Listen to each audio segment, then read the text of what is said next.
Welcome to the Worthy House. I am Charles Haywood, the maximum leader of the Worthy House, and I am here to give you back your future. At the Worthy House, we offer reality-focused writings on a variety of topics, often on history, politics, and, in general, on human flourishing in the coming post-liberal West. Written versions of all Worthy House writings are available at our main site, theworthyhouse.com. Today we are discussing Prince Henry the Navigator, A Life, by Peter Russell. Henry the Navigator, Prince of Portugal, never king, although he often acted as if he were, made the modern world. He lived from 1394 to 1460, and it was through him that Europe began its unprecedented domination of the globe. By sheer strength of will, he initiated the Age of Exploration. So for half a millennium, he was therefore seen, quite correctly, as a hero all should emulate. In our own decayed age, to be sure, he is forgotten, and if mentioned, castigated. No matter. This excellent biography broadly shows how America can relaunch itself. Most of all, it demonstrates how the attitudes of elites can be guided by the right leader, who can thereby determine the course of history. Detailed hard information about the prince is fairly sparse. The author, the late Peter Russell, this book was published 25 years ago, dials back past hagiography somewhat, mostly by closely examining semi-official biographies about the prince, written contemporaneously or near contemporaneously with his life. But this is not a revisionist biography in the sense of one trying to tear down old verities. Russell also uses other sources, such as a famous autobiography by the Venetian explorer Cadamosto about his voyages to Guinea in 1455 and 1456, which were sponsored and directed by Henry, as well as the only private letter surviving written by Henry, to his father in 1428, written from the wedding of his older brother, which shows a light-hearted side of Henry otherwise missing from the historical record. Beyond these sources which revolve around Henry, Russell spent much of his long life examining many different types of medieval Portuguese documents, so he was the ideal man for the task of finding new information about Henry and about Henry's times. Even so, most documents surviving today are official government documents from the royal chancery, and Henry, not being king, did much of what he did, including nearly all the exploration he initiated and directed, as personal business, the records of which were not retained as official records. As a result, much of the light shed on Henry is oblique. Moreover, many records of all types were destroyed in the Great Lisbon earthquake of 1755. Still, Russell seems to have compiled what will probably always be the most detailed view of the prince. Before our 20th century loss of confidence and falling back in confusion, Henry was correctly seen by Western elites as the ideal leader, a man who combined zeal for scientific inquiry, directed in improving the flourishing of mankind, with zeal for spreading the gospel. He certainly exemplified muscular Christianity, in a time when the Muslim invaders who had occupied much of Iberia for hundreds of years were losing ground to Christian counterattack, the heroic Reconquista. And while his pursuit of abstract scientific knowledge may have been exaggerated somewhat, given that gold and glory often took precedence in his mind and actions, he certainly had a curious, spacious mind, and encouraged, directed, and guided many other men who drove the West forward. Henry was half English, which in part explains his prominence in the self-told stories of the Anglosphere during its era of confidence. His mother was Philippa of Lancaster, daughter of John of Gaunt, sister of the English king Henry IV, and wife to the Portuguese king John I.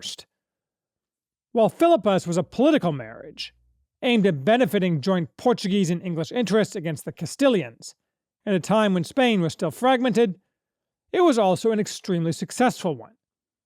Philippa, considered old to be married for the first time at 27, bore 9 children.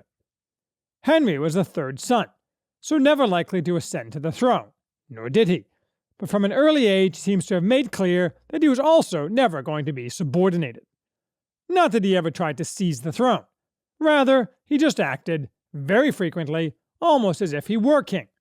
And his father, brother, and nephew, kings throughout Henry's life, usually went along, either presented with a fait accompli or overawed by Henry's personality and drive.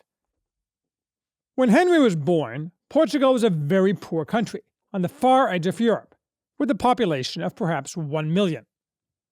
It was still recovering from its wars against the Castilians, revolving around the Castilian attempt to use a disputed royal succession to annex Portugal. The wars had been won by King John, but the Portuguese were still on prickly terms with the Castilians. Henry was highly educated, something in which his mother took a direct hand, both in matters spiritual and matters temporal, including in astronomy and cartography, for which he showed an early interest. King John had to scrape around to grant barely adequate lands as a patrimony to his sons, and foreign adventuring was the obvious way for someone with great ambition, such as Henry, to both satisfy the demand for chivalric honor and to acquire more lands of his own, although he never married. So at 21, he launched a fresh war. The war was not against Christians, but against the Marinids, the Muslim dynasty which at the time controlled Morocco. The target was the crucial city of Ceuta, located on the Mediterranean just east of the Straits of Gibraltar. What permeates the discussion about how this war was conceived and launched is the Portuguese cultural mood, one of growing self-confidence and expansionary desire.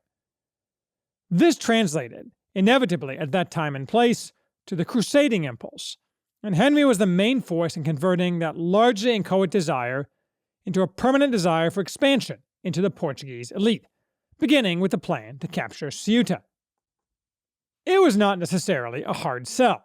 The Portuguese elite, especially the younger generation, were eager to find a new outlet for chivalric ambitions, now that the wars with Castile were over. But it was Henry who took and focused these desires. As always, the great man theory of history is the only theory with any demonstrable connection to reality. Ceuta both dominated the sea inside the straits and was an important trading port for trans-Saharan trade, where Arab traders transported goods from African kingdoms further south and east. It also sheltered pirates who preyed on Christian shipping and who raided the Iberian coast to take slaves. Conquering Ceuta would not really expand trade for the Portuguese or the Spanish, however. Christian merchants were welcome to trade at Ceuta, and often did so.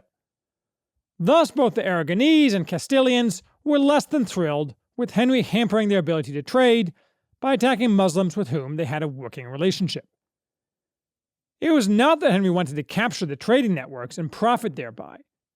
Rather, his conquest was about, plainly and simply, gloriously reconquering Christian lands from the infidel.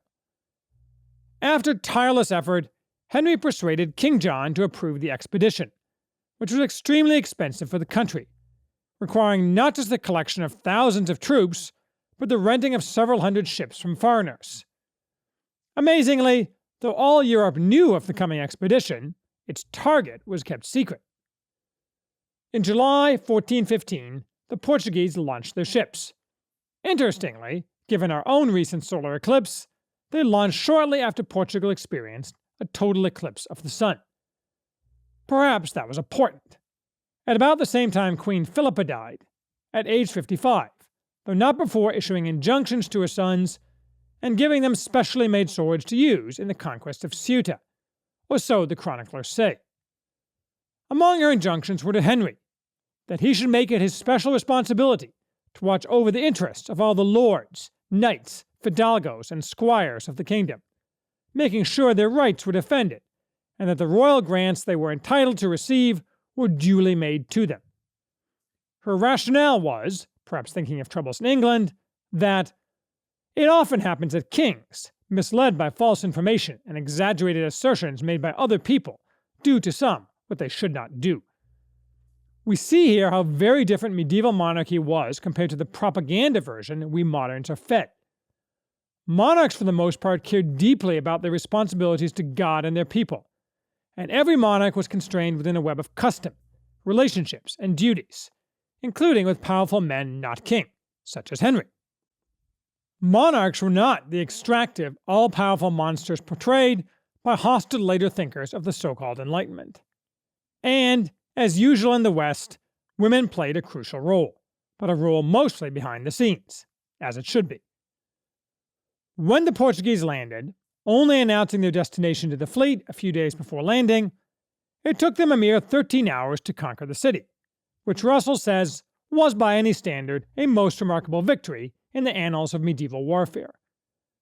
Part of success was luck, part was very high morale among the Portuguese, and part was the tactical insight and determination of their leaders. Henry fought in the front, earning his lifelong reputation as an exceptionally brave but also impetuous and imprudent soldier.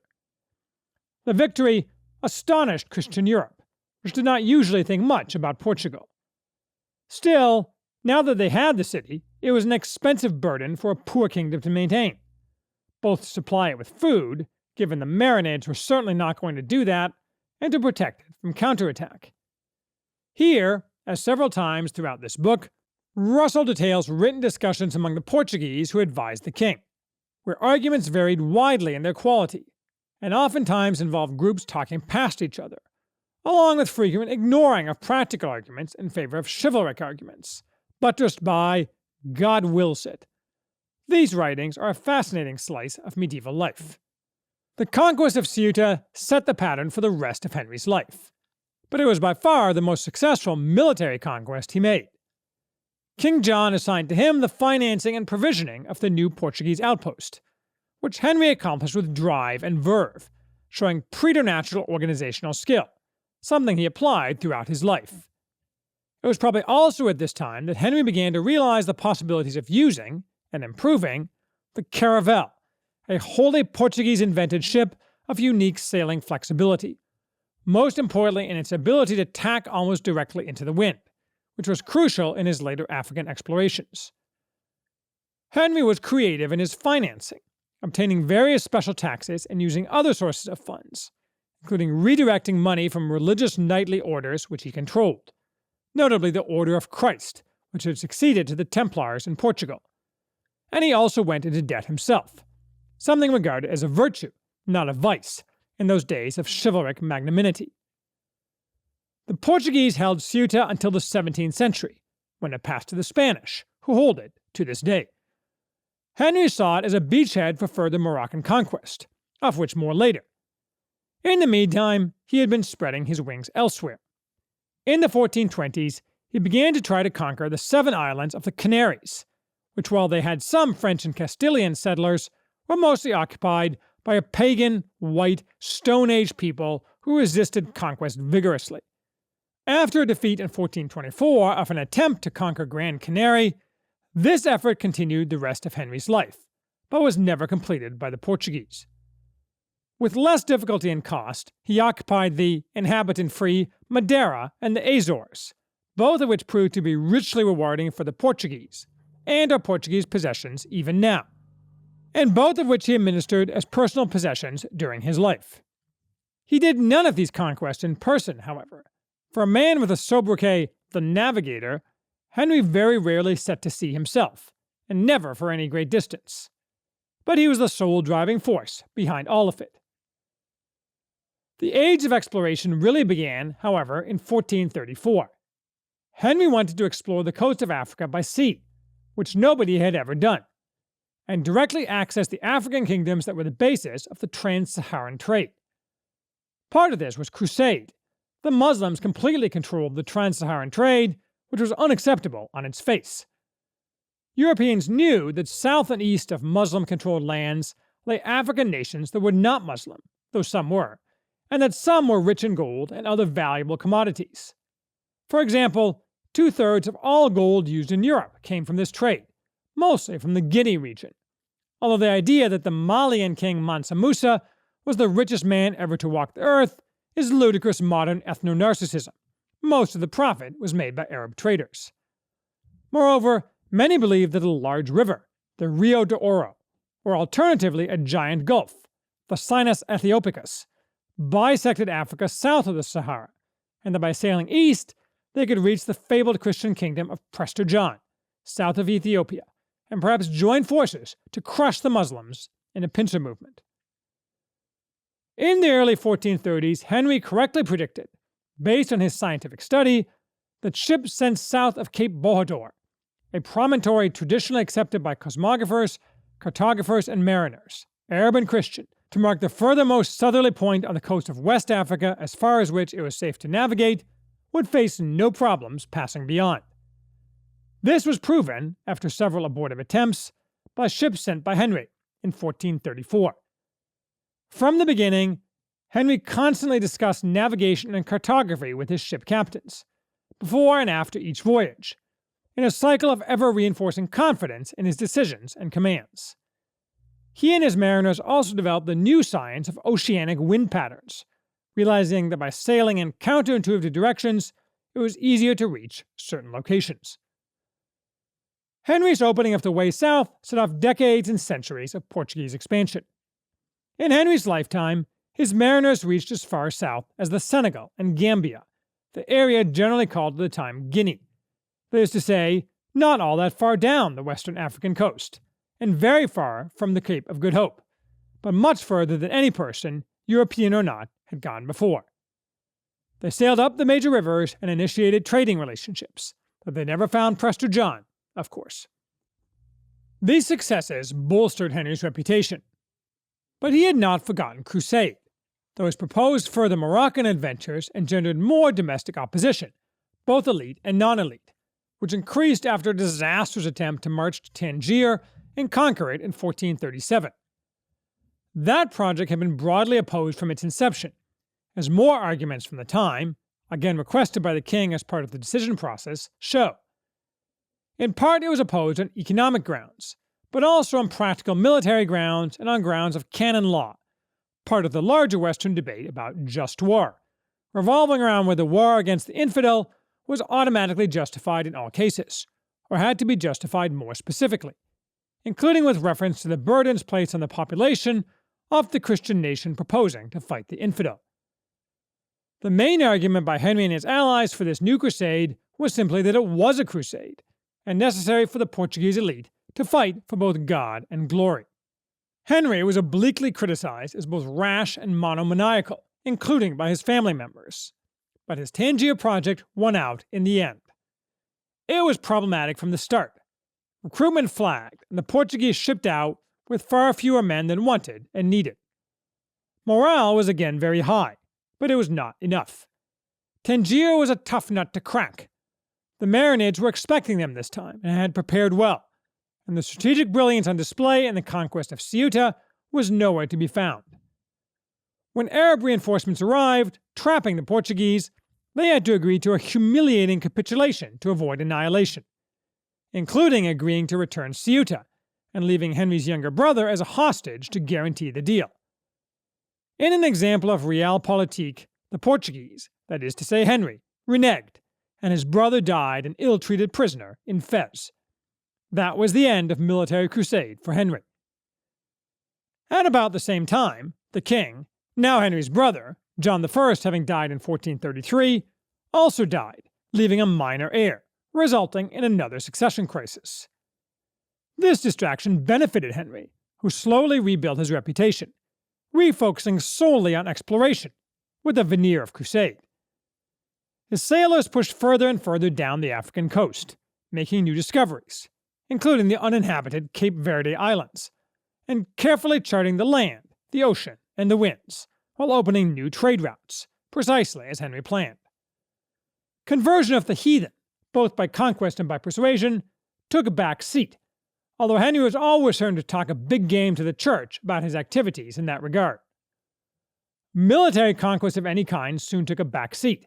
It harmed trade, and the natives were mostly no slouches at fighting, nor were they overly impressed with cannon and muskets.